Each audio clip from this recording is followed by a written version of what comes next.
Thank you. Yeah, so we'll starting with the outcomes from 3 packed but very successful days in Rotterdam. 2 days of tutorials, 1 day of actual symposium. Yeah, with this, we'd like to update you a bit on the ongoings in Europe and what you might have missed if you were not there, and get you excited maybe for a next symposium, European symposium. Yeah, there we go. First of all, big thanks to all our sponsors and people that made this possible, especially Odysseus, which is our gold sponsor of the event.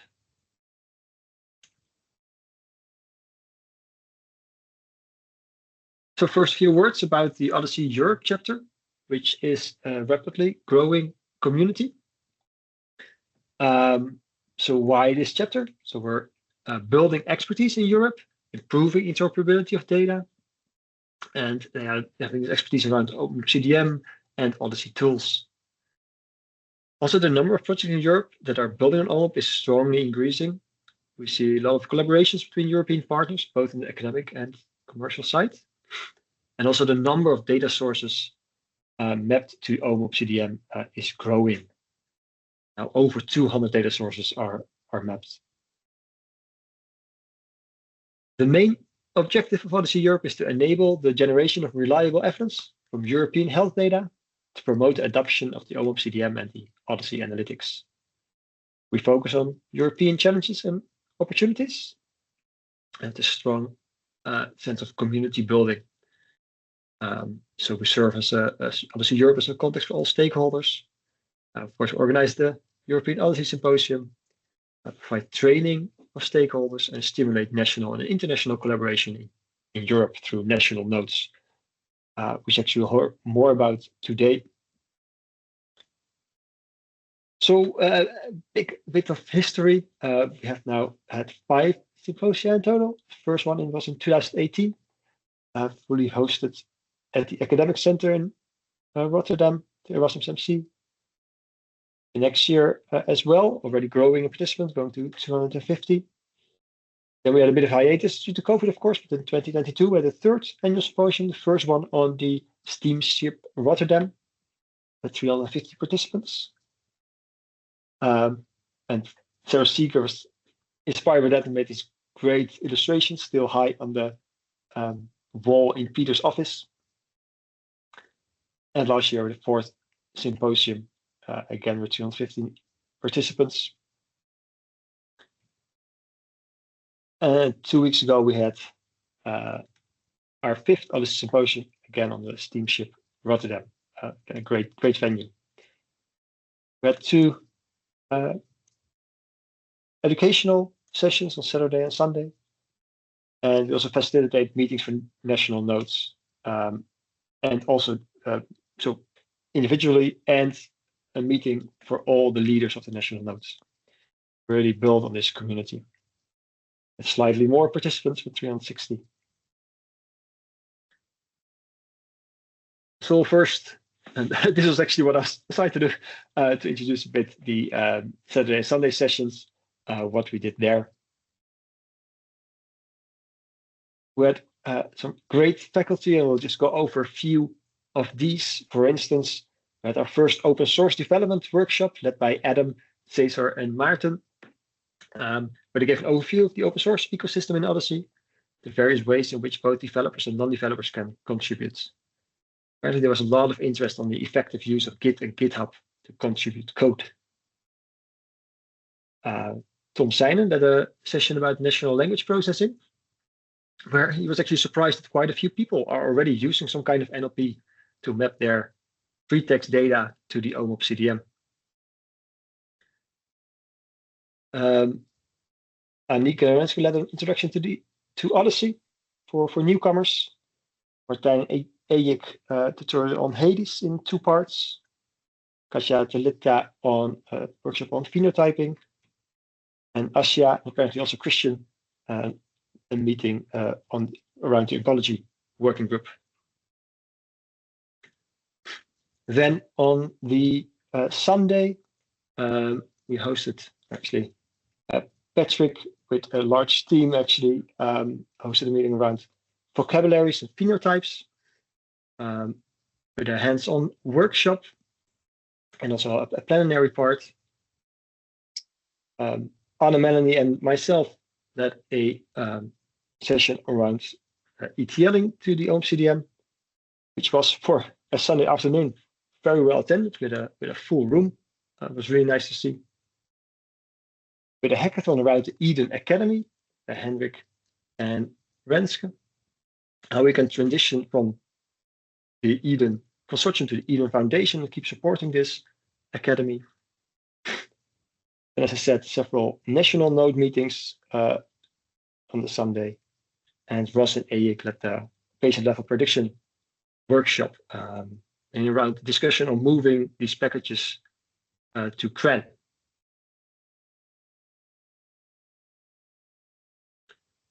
So on Monday, we had our main symposium. And actually, let's start with the concluding picture we took of all attendance.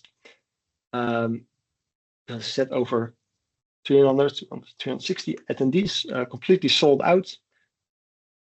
And it was really nice to see that even people from more countries were joining. So in last year, there were 28 people from 28 different countries.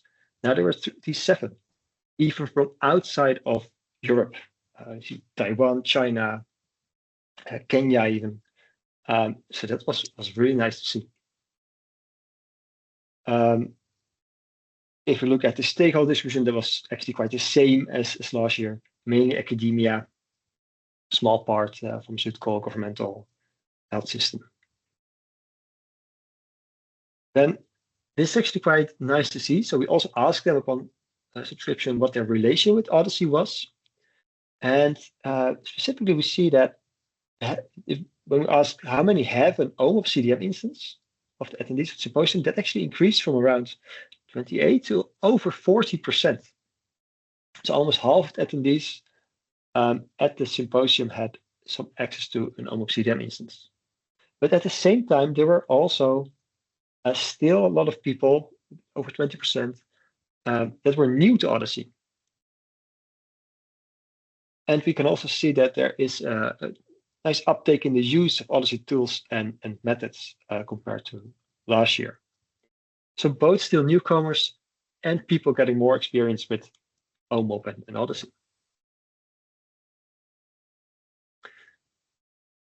The agenda was divided a bit in two parts, with a morning session, then a collaborator showcase, and an afternoon session.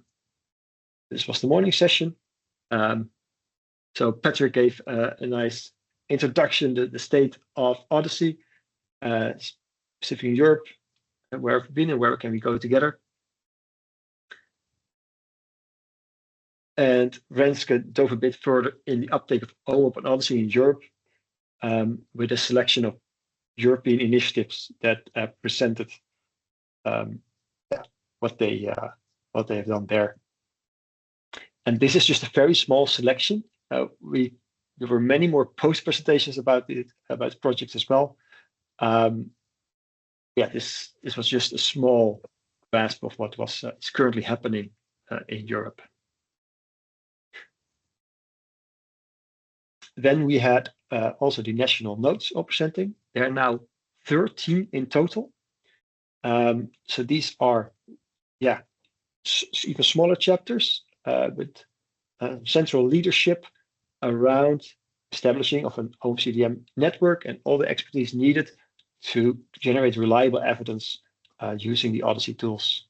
So we have in Norway, Luxembourg, Spain, Portugal, Netherlands, UK, Italy, Denmark, Estonia, Greece, Germany, and Israel.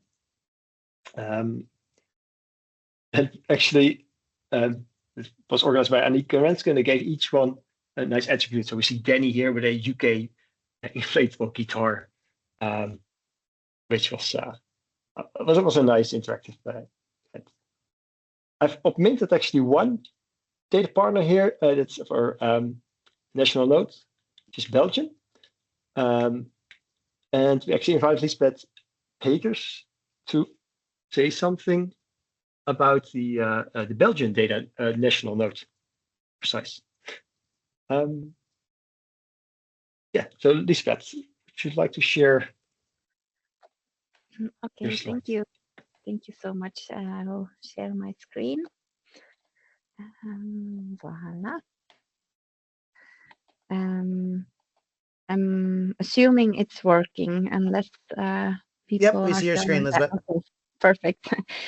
Okay, so first of all, thank you for the invitation. I'm happy to share some more personal reflections from the OHDSI Europe Symposium, which is always an extremely inspiring event. I always come home with more ideas than I have time ever in my lifetime, but also it is obviously very it gives me a very feeling of being connected with a community that is helping me to overcome some of the more day-to-day challenges that I guess we're all experiencing when we're trying to push forward such a big mission. So again, many thanks to the organizers. So indeed, the reflection will be about OHDSI Belgium, which is one of the Belgian nodes and is becoming now hopefully famous for our so-called beer, because obviously that is from Belgium. We will make sure that for every edition, we will have sufficient and a growing number of these editions. So you can also make it personal gadgets if you want to become somebody that will get the whole edition moving forward. For those of you who are interested in reading more about what I've learned during the symposium, I have written up a quite short LinkedIn post that summarizes some of the things that I've learned and could be interesting for people to consult. So if you follow me on LinkedIn, you can find it in my articles and then you can read into more detail in some of the things that I'm highlighting here. For those of you who are not involved in the arisal of the European national nodes, some history, or at least what has driven the initiation of these national nodes. So through the work that has been done in the European Health Data and Evidence Network, we can see that many data partners have initiated as well as completed mapping to the OMOP CDM. And we can see that the adoption of the OMOP CDM has grown massively because of that effort. Also for people who are involved in Europe also know that there is this new legislation arising, which is the European Health Data Space, which will also give more responsibilities to the individual member states to organize themselves related to health data. And I think that the combination of these two so-called mega trends, so obviously the adoption of the OMOP CDM in Europe through the work that has been done in the EDEN network in combination with the arisal of the EHDS legislation has actually initiated the idea of what if we start organizing a little bit more at the member state and also advocate more at the national level to also start focusing a little bit more on the more regional challenges that sometimes arise with the more sociological challenges that are accompanying these federated networks. And actually what you can see is that although it only initiated 1 year ago, I think the open calls are only 2 years old maximum, that in that time already 13 different national nodes have been initiated and were also formalized. And that really shows the momentum that is going on in Europe and also the great opportunity that arises from these national nodes. And I think what is extremely inspiring is that the different national nodes, they obviously organize themselves a little bit more regionally by identifying a lead organization that is representing the member state. But these node leaders, they come together regularly. These are quite informal meetings that are being organized by OHDSI Europe and led by Erasmus MC. But we meet regularly online, and then it's now the second time that it's now the first time that we have met face to face all of the national nodes as a prologue of the OHDSI Europe Symposium. And you can definitely see that by networking and connecting to each other, we can identify a little bit the overarching challenges that we are coming across in our member states, and identifying how we could team up to address some of these challenges that are being formulated into different member states. So we did that the day before the OHDSI Europe Symposium. All the national node leads came together, and one of the planned initiatives that we will jointly launch in the upcoming weeks is that we will start sharing the mapping exercises and medication vocabularies related and we have called it the so-called drug challenge, which is really something that has been voiced by many of our data partners, that they are redoing mapping continuously and really struggling to come to a consensus, and doing that in a little bit more orchestrated way, and giving some clearer recommendations on how this should be done was really something that was voiced regularly. And then we hope to also apply for a cost application, which is a funding channel of the European Commission that facilitates also networking and educational activities, and we think we have a good chance of making that happen. So we have also discussed and agreed upon how to move towards this call. And then what was really exciting is that indeed we were all asked to the stage by Renske to present a short update of our notes. As you can see, we were also being forced, it was not really asked, to wear these more recognizable things from, and as you can see, I am from Belgium, known for their red devils, and therefore I am holding that specific thing. But yeah, maybe an update more specifically from OHDSI Belgium is that it's one of the new nodes. We had a formal kickoff meeting exactly 1 year ago, when we had a so-called all actors meet, where we invited everybody interested to be in the node to also come to Rotterdam, again as a prologue of the OHDSI Europe conference.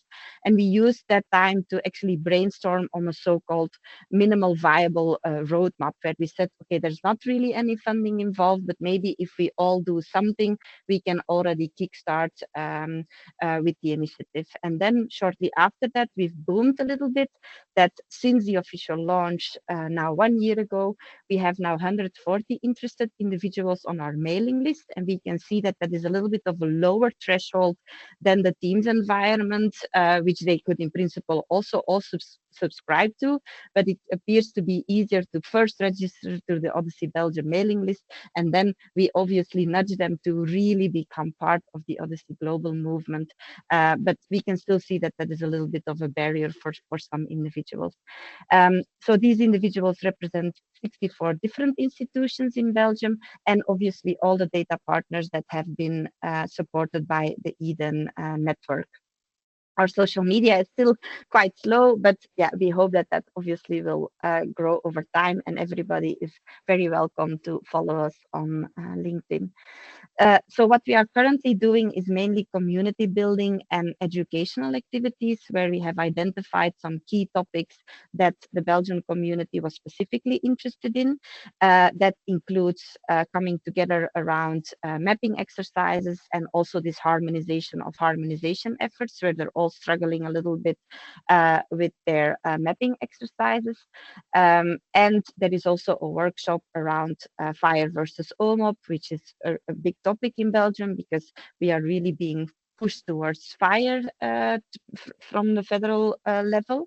And then we also will have a workshop on data quality. But you can see that the atmosphere is always very enthusiastic, and we're really trying to create a community that is motivated by hands-on exercises, and we're very happy with the energy that is going on.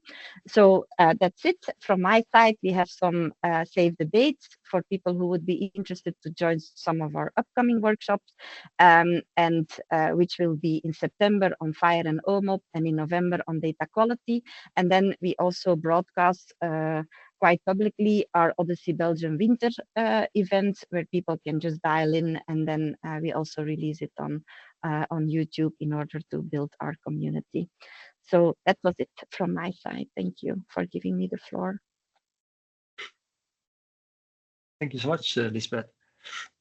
Especially the point on collaboration on drug mapping. That's a key one that we see a lot in Europe, where large benefits can be gained from collaboration. All right, I don't see Peter yet on the call. I hoped he was completely offboarding the plane by now. But we'll continue with the rest of the agenda, but quickly and focus mainly on the collaborator showcase, actually. So we had a few sessions where we asked these collaborators to present their work on stage. Actually submitted for a poster, but they could present their work in the rapid fire presentations led by Katja Verhamme, where these 5 initiatives were presented, a nice spread of topics, and all these individual presentations will be shared on OHDSI Europe as well. Then on the collaborative showcase itself and the lunch program, Cesar, could you say a few words about that? Yeah, of course. Hello, everyone. I'm Cesar Barboza. I'm a software developer here at Erasmus MC in Rotterdam. And I was really happy and excited to participate at the OHDSI Symposium this year. And well, yeah, we had these early investigators mentor meetings. They were like a notable highlight because, well, these were like one-on-one discussions organized by Ross Williams. He's assistant professor here at Erasmus MC, also here in Rotterdam. And this was a great opportunity for a group of early stage researchers to engage directly with more experienced OHDSI mentors. And during these sessions, the participants received guidance on their ongoing projects and advice. And we're happy to report that the feedback from both the mentors and the mentees was very positive, and it was very valuable for the participants to get involved in more in-depth discussions and also to get tailored insights on the collaborative effort done here at the OHDSI community. Next, we also have, like, as you know, a lot of posters. The attendees at the symposiums also had like this chance to explore more than 100 posters. That's like exactly there were 113 posters in a diverse range of topics. These posters covered various key areas, including open source analytics development, observational data standards and management, clinical applications, and methodological research. Each poster provided a look into the latest research within the OHDSI community. Next, we also have our collaborators showcase of software demonstrations. At these software demonstrations, there were like 12 software demonstrations with highlights of the tools and applications being developed by various organizations and researchers within the OHDSI community. It was really nice to see like so many organizations involved, people from Odysseus, Oxford, programs that were recently released in the OHDSI community, the University College London Hospitals, Data River, Roche, the Biomedical Research Group Europe, and also like some packages that now we're using at Darwin EU show well all this vibrant work and collaborative efforts done in terms of software at the OHDSI community. Thank you, Cesar. So in the last sessions during the symposium, we focused more on the evidence being generated in this large project, both in Eden and in Darwin. And what I want to highlight here, because I think a few weeks ago, Peter already presented in depth about Darwin, that in Eden, we're now running a mega study or setting up with 55 data partners, 55 data partners passing the feasibility checks. This will be a study on drug shortages. People are still joining.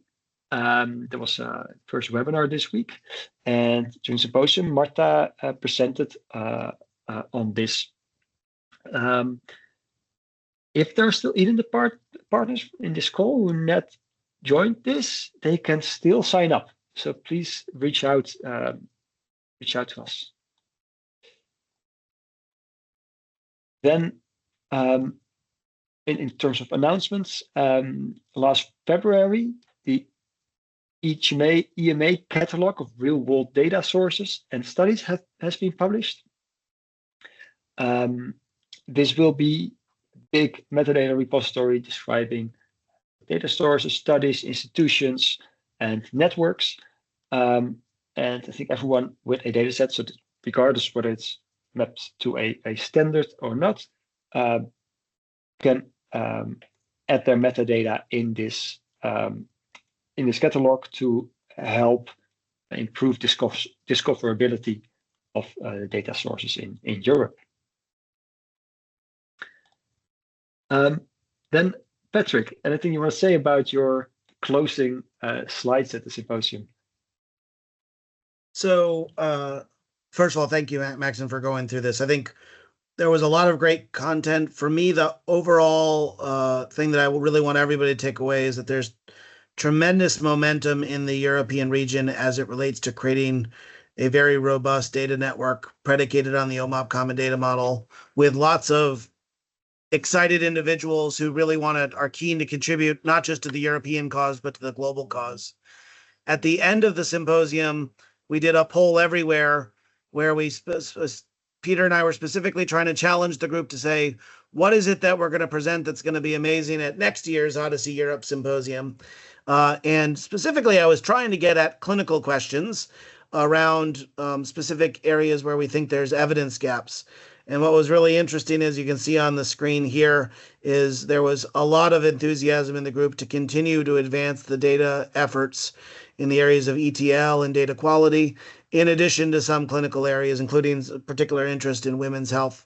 And so I think one of the things that I took away from last week was OHDSI Europe's leadership position in our global community in terms of establishing a robust data process and really advancing our science of data evaluation and data quality assessment. And that's an area that OHDSI Europe should be proud in all the progress they've made, not just in efforts like Eden and Darwin, but more broadly. And across the European national nodes, we're seeing really great efforts to try to coordinate and standardize as a community, which I think is really, really wonderful. Where I hope to see OHDSI Europe continue to grow is taking advantage of that European data network to participate in global efforts and to also continue to lead in the areas of evidence generation for clinical questions that matter to patients. So it was really exciting to see all the progress and see the enthusiasm to continue pushing on the data front. And I look forward to seeing even more continuations in future collaborator showcase, maybe in Belgium, to enjoy all of the progress that the community is making. And enjoy all the Belgian beers, Patrick. I wouldn't say no to that. Thanks. So, lastly, as anyone who has joined the both the Global OHDSI Symposium and the European Symposium, there's always a really nice closure. In this case, Peter performed a nice song, well, two actually. This is the moment, and a brand new day, but a brand new day for OHDSI Europe. Nice to see the crowd join in. And actually, everyone who presented during the symposium was maybe partly forced here on the podium to join in. Well, not maybe in song, but at least in enthusiasm. Then last word.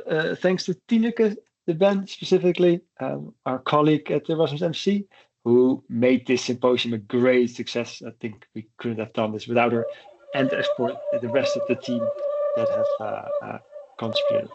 So thanks, Tineke, and thanks everyone for your attention. That was the last slide. Nice feedback. Does it come from me?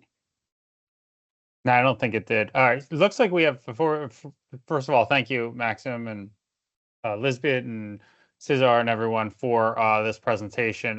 Andrew Payne, you have your hand up. I'm not sure if you have a question or if that was meant to be like applause, but I'm guessing not. Okay. All right. Are there any questions or anybody else want to share any thoughts on the event? As mentioned, when the videos are available and the posters are available, we will put them online, put up through the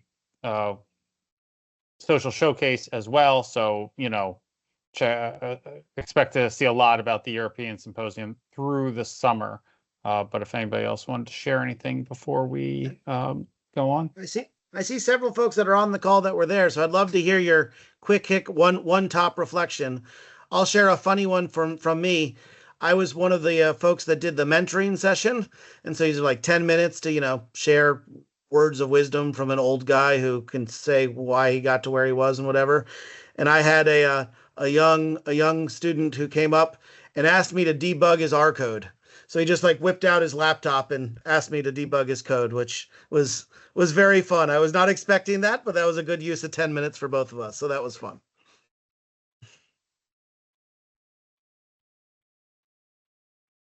Sanko, I see you there. What was your one big highlight?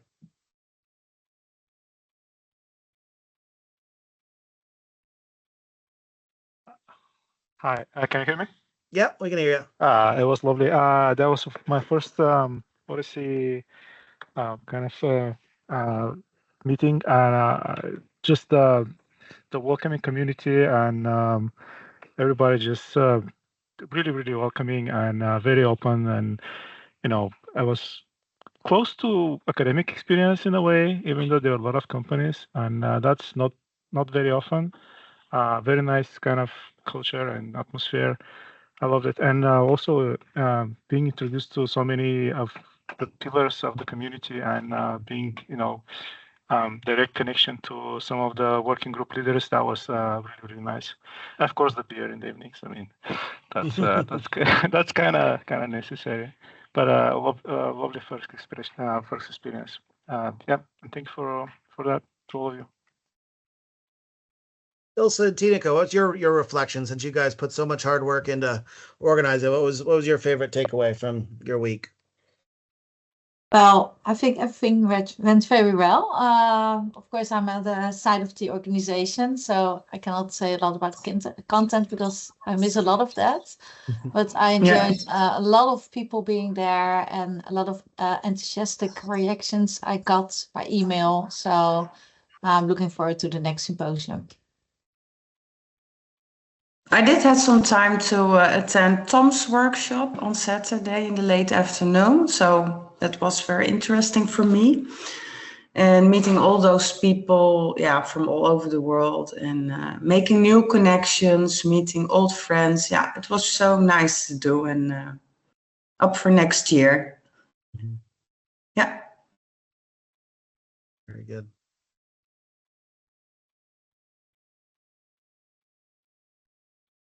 Well, I want to thank the Erasmus team. It was really a wonderful event. It was well run as always, and it was super. I came away with lots of good ideas and inspiration of important research and collaborations to do, but also just a lot of enthusiasm and exhaustion from a week of a lot of fun and collaborating and getting to see everybody. So thank you to the Erasmus team for putting it on, and thank you everybody who attended and made it such a successful event. So now it sets another high bar that we'll have to try to meet as we look forward to the OHDSI Global Symposium in October.